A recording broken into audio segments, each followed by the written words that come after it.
Mutual funds investment के लिए एक बहुत अमेजिंग ऑप्शन है। एंड आपको पता है दो तरीके के म्यूचुअल फंड्स होते हैं, एक रेगुलर म्यूचुअल फंड और दूसरा डायरेक्ट म्यूचुअल फंड। अब बेसिक जो इसमें फ़र्क होता है वो फ़र्क होता है एक्सपेंस रेशियो का और जिस तरीके से ये सर्व होती है।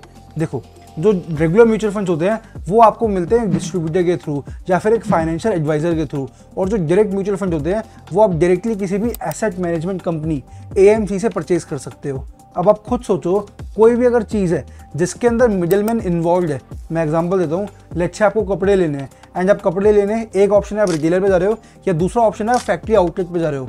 आपने देखा होगा कि फैक्ट्री आउटलेट पे आपको कंपैरेटिवली सस्ते मिलते हैं। क्यों? क्योंकि कोई बीच में मिडलमैन नहीं है। सिमिलरली जो आपकी म्यूचुअल फंड्स होते हैं, अगर आप कोई रेगुलर म्यूचुअल फंड ले रहे हो तो फाइनेंशियल एडवाइजर्स, वो डिस्ट्रीब्यूटर्स उसमें अपनी एक कमीशन रखेंगे, जबकि अगर आप डायरेक्टली ले रहे हो तो कोई वो कमीशन नहीं है। तो वो कमीशन क्या होती है, वो जो एक्सपेंस होता है that is a expense ratio. तो आपको एक्सपेंस रेशो पता ही होगा, किसी भी म्यूचुअल फंड की एक्सपेंस रेशो होती है कि उस म्यूचुअल फंड को मेंटेन करने के लिए एनुअली उस पर क्या खर्चा हो रहा है।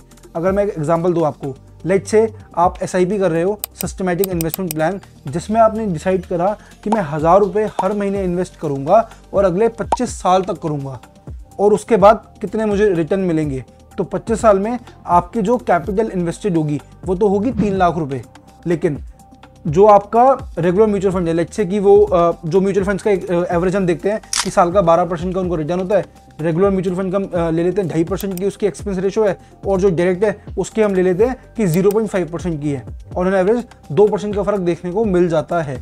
अब एक तरफ है 2.5% की एक्सपेंस रेशो, मतलब 12% का एक्सपेक्टेड रिटर्न, 2.5% उसमें से लेस कर दो 9.5%, एंड दूसरी तरफ आपको एक एक्सपेक्टेड रिटर्न है 12% सेम, एंड उसकी एक्सपेंस रेशो है 0.5%। तो आपको जो रिटर्न एक्सपेक्टेड है वो हो जाएगा आपका 11.5%, 9.5%, 11.5%।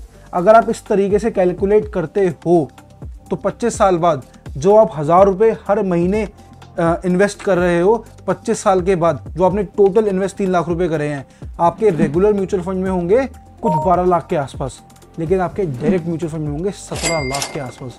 5 लाख रुपए का फर्क पड़ जाएगा सिर्फ 1000 रुपये वाली आपकी SIP से, सिर्फ 2% के फर्क से।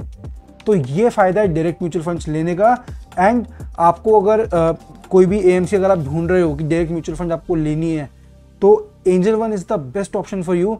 एंजल वन की जो सर्विसेज है, एंजल वन आपको पता होगा कितनी पुरानी कंपनी है, एंड जिस तरीके से उन्होंने सस्टेनेबली अपने आप को ग्रो कराया ओवर द ईयर्स, एंड जो मार्केट का ट्रस्ट है एंजल वन पे, दैट इज अमेजिंग। तो Angel One is the best option for you to buy a direct mutual fund. And आपको उसमें किस तरीके से लेना है वो आपको प्रोसेस आपकी स्क्रीन पे आ जाएगा।